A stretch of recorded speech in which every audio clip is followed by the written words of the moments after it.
The newest Smash Brothers is finally here, and if I can get an excuse to talk about the series, well, you bet I'm gonna take it. There is a lot to love about this franchise, from its crazy roster of characters right down to its trolling creator you just love to hate. But an especially important part of what makes Smash Brothers so memorable are the stages. I mean, if we're not clamoring about the kinds of characters we want to see in the next game, we're probably guessing the types of terrain those characters are gonna duke it out on. Over the years, we've gotten dozens of stages inspired from many different corners of the Nintendo universe. And now I'm counting down my absolute favorites, as well as the ones I'm not too fond of. Now the one and only rule I have for this countdown is that no stages from Smash 3DS or Wii U will be on here. The games are still very recent, and I haven't had as much time playing on the new stages like I have with the older ones in the series. Simply put, I'm rating these stages on how much fun I did or didn't have playing on them. And though it was easy to narrow it down to 5 bad stages, there are way too many good ones to count. For the last minute or so, you've seen just a few of my many honorable mentions. Now, without further ado, I give you my top 5 favorite and least favorite stages in Super Smash Brothers. Enjoy, everybody! I would say that when compared to Melee, Brawl had a lot more stages with crazy gimmicks in them. Whether or not that's a good thing is up to you, but one stage that really does it well in my opinion is the Pirate Ship stage. I also admire how the look of this stage is extremely faithful to its source material, and given all the aforementioned gimmicks of the stage, from the enemy cannonballs to the stormy weather to the cyclone that sent the ship skyward, it really felt like a high seas adventure was taking place amidst all the Smash Brothers chaos, all the while accompanied by some really great music that sets the nautical motif pitch perfect, with my 2 favorite tracks of the bunch being Dragon Roost Island and the acclaimed Song of Storms. Song of Storms in particular fits so well here, I really thought the track came from Wind Waker like the stage itself did. That should show how much of a Zelda fan I am, by which I mean I'm not a very good one. But even though my knowledge of the Zelda series isn't the best, it really didn't detract from how much fun I had fighting on this stage back then, and how much fun I still have playing on it today. Funny how someone who has such a limited knowledge of the Zelda universe has 2 Zelda-inspired stages on his list back to back. But in the case of Smash Brothers, you can know next to nothing about a stage's history and still have as much fun with it as someone who does. Case in point, the Hyrule Temple. Being the biggest stage in Melee, there's a lot of space to fight on, and a lot of different areas to fight in. To me, this stage always felt like a bunch of smaller stages compiled into one, and I would develop different battle strategies depending on what area of the temple I was in at the time. Playing on this stage by myself tended to get a bit dull, but with 4 players, it was always a joy. And if you thought Super Sudden Death couldn't get any more hectic than it already was, you obviously haven't done it here with 4 players, 99 lives each. That's when a regular match became a hilarious game of seeing who lasted the longest before getting launched. And things got even crazier if the battle took place in the lower parts of the stage, where at that point, everybody just ping-ponged all over the place. For that reason alone, this stage became one of my favorites to play on. And I can only imagine how the same situation's gonna play out in 8-player Smash. Here's hoping it's just as insane as ever. While I do like playing on stages with gimmicks to them as well as with items on, there are times where I want to see just how good me and my opponents are without any extra help. And when you get right down to it, there's really nowhere better to play out those serious matches than on the Battlefield and Final Destination stages, where no stage hazards can get in your way and all that matters is taking down the opposition. They may not be as hectic or complex as other stages, but therein lies the beauty of their basic designs. They give you the chance to be hectic and complex yourself without worrying about a ton of stuff getting in the way of that. Visually speaking, these stages are also a thing of beauty, with each one having a certain element that makes each stage feel very different from each other. Melee's version of the battlefield has a slightly ominous, otherworldly feel to it, and the one in Brawl has a day and night cycle effect that makes me feel like I've been fighting for hours at a time. Both versions of Final Destination have a bunch of different cycling backgrounds, and I remember being so amazed the first time seeing Melee scenery transition from somewhere in deep space to soaring above a mountainous valley full of clouds. It didn't make any sense, but that's what made it cool. As if the world of Smash Brothers somehow made it into the real world. Whether I'm playing casually or feeling a little more tournament savvy, these stages are always a fun time, no doubt. In many of my experiences, when me and my brother start up a game of Brawl, or we can't decide on a good stage to go on after playing for a bit, we almost always agree to go straight to Castle Siege. Now, I don't have any sort of ties to the Fire Emblem series. Heck, I know even less about Fire Emblem than I do Zelda, with Melee introducing me to the franchise by way of Marth and Roy. But much like with the Zelda stages, it didn't matter that I didn't know much about its origins at first. It's still a great stage regardless, and it's become my favorite stage in Brawl. Castle Siege is unique in that it cycles through 3 different settings, though I was always fond of the first part of the stage. I just loved the medieval castle aesthetic and all the trees in the background. It's just a really cool piece of scenery to look at while battling. And whenever the Fire Emblem theme from Melee played here, battles always got even more intense. A similar effect happened when it played on the Temple stage in the previous game, but since there was a lot more going on in the Castle Siege backgrounds, and considering the fact that a Fire Emblem track was playing on a Fire Emblem stage this time around, I felt it worked even better here, making for a stage that stood out just a little bit more. Now, when I was writing the script for this video, it was really hard to decide on where each stage would fall in my favorites, but there's one stage that I knew for sure would be my #1 pick. I didn't even have to think about it.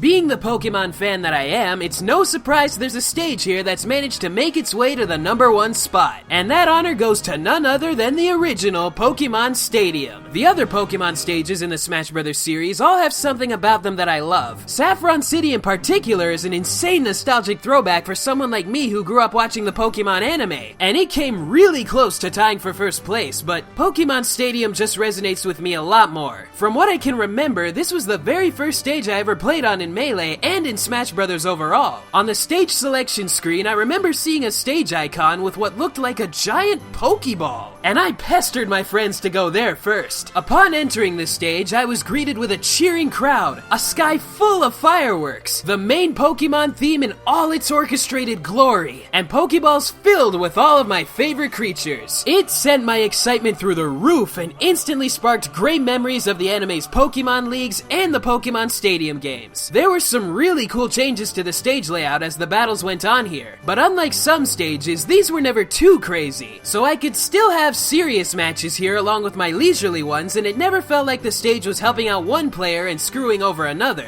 Though I will say I think Fox has a big advantage here when the stage is flat, primarily because he can shoot you from afar and right when the battle starts. My younger brother abuses this technique like you wouldn't believe. Whenever I boot up Melee, this tends to be the first stage I pick, and I think it really captures the battling and good sportsmanship aspects of both Pokemon and Smash Bros. Unless of course you do what my brother does, then all bets are off.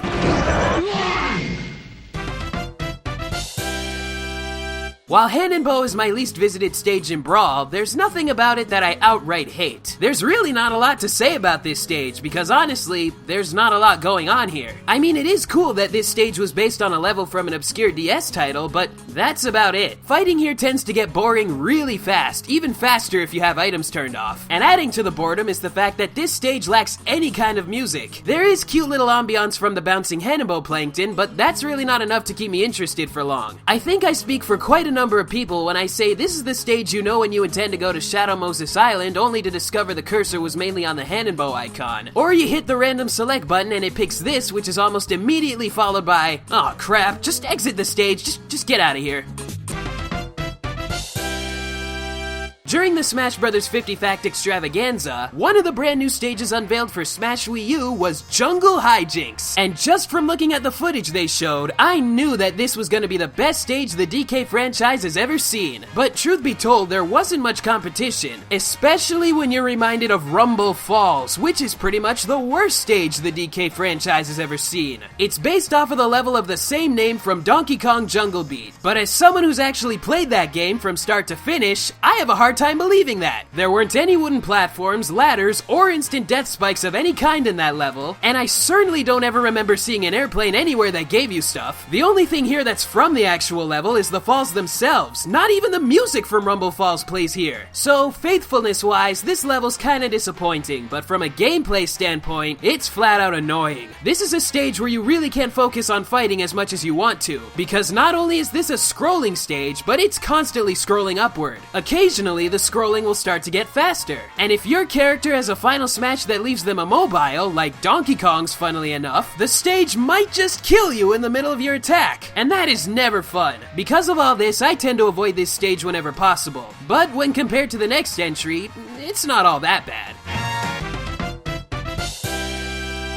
Ever since their Smash Bros. Debut, the Ice Climbers have had it rough. Nobody I knew ever used them all that much, if ever, and when compared to other characters, they always seem to get the short end of the stick in terms of overall love and care, with their exclusion from Smash 4 being the ultimate cold shoulder. Another testament to this lack of love comes in the form of their one and only stage in Melee, Icicle Mountain, which nowadays almost looks like it was made with a stage builder. This place has the same big problem as Rumble Falls does, with the fact that your primary focus is on moving to survive rather than fighting your opponent. The scrolling direction, unlike Rumble Falls, goes two different ways, and the scrolling speed is also more varied here. Now, Rumble Falls at least had the decency to tell you when to pick up the pace, but here when it happens, it's completely random. It can go from borderline motionless to crazy fast in just an instant. Slow jumpers like Ganondorf are inevitably screwed if the speed gets intense, and if playing as Pikachu or Pichu, their thunder attack is rendered useless here because of the constantly generating platforms blocking it. Coming from someone who mains Pikachu, you have no idea how much this gets on my nerves sometimes. The Ice Climbers themselves may not be all that memorable, but I certainly won't forget the awful stage they brought along with them in the second Smash. The summit's alright though, I actually do like going there.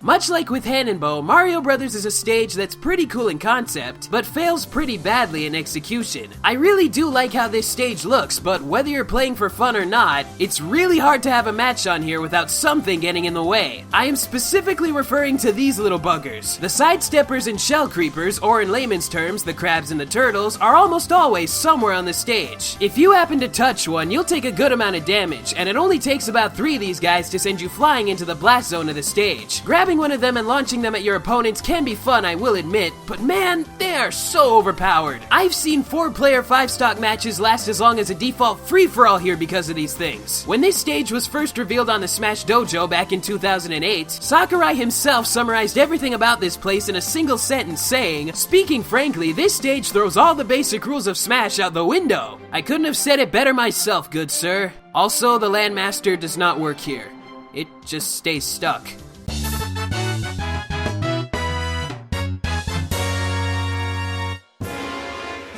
Ugh, this place. New Pork City is, without a doubt in my mind, my least favorite stage in all of Smash Bros. I know I'm not the only one who has this opinion, but there's a rather unique reason as to why I can't stand this stage. One summer ago, me and my cousin played Brawl with each other, and his go-to character was Sonic. Whenever it was his turn to pick a stage, he thought it would be funny to go to New Pork City, because there were a lot of places for him to run away. And with Sonic being the fastest runner in the game, he could get away very easily, and I could never catch up to him. Then when the Smash Ball showed up, he was able to get it every time, turning into Super Sonic, catching up to me, and draining my stock. After about 3 consecutive days of that, I got sick of New Pork City and everything associated with it. Even now, with all that behind me, there's not much on this stage that makes me willingly want to go here. After fighting on this stage for more than 5 minutes, I start to lose enthusiasm for playing for much longer, and I tend to just turn off Brawl and call it a day. Thankfully, this stage, along with the other stinkers, haven't made a return in the new Smash Bros. Games, and I can safely say that their stage selection is shaping up to be the best one we've seen yet. With that said, it's not perfect. I mean, did Mario's Circuit from Brawl really need to come back?